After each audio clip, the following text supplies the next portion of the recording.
ओजन ह्रास पाई फाइबर युक्त खाद्य बेस गुरुत्वपूर्ण।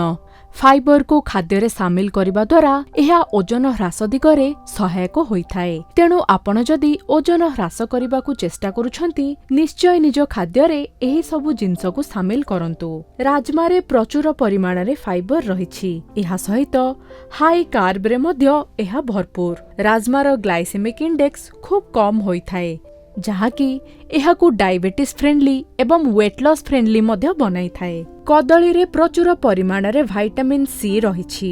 एहा सहित विटामिन B6 एवं पोटासियम रे मध्य एहा भरपूर। कदली रे फाइबर प्रचुर परिमाण रे रहिथाए। ओजन ह्रास दिगरे एहा सहायक होइथाए। पालंग साग को खाद्य रे शामिल करबा उपादेय होई पारे। एथिरे विटामिन A, C एवं K रहिथाए। एहा सहित फॉलेट, मैंगनीज, मैग्नीशियम एवं आयरन मध्य प्रचुर परिमाण रे रहिथाए। एहा शरीररू अधिक फैट को हटाइबारे सहायक होइथाए। ओजन ह्रास डाएट रे गाजर को शामिल करबा को भूलंतु नाही। गाजर रे प्रचुर परिमाण रे विटामिन K रहिछि।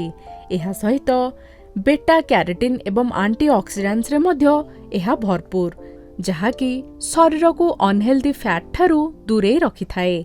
बेरीज जेपरिक स्ट्रॉबेरी, ब्लूबेरी इत्यादि खाइबा स्वास्थ्य पक्षे लाभदायक होई पारे। एथिरे एंटीऑक्सीडेंट्स रहिछि एवं फाइबर रे मध्य एही सबु बेरीज परिपूर्ण होइथांती। ओजन ह्रास दिगरे सहायक हेबा सहित एहा शरीर को पोषण मध्य जोगाइथांती।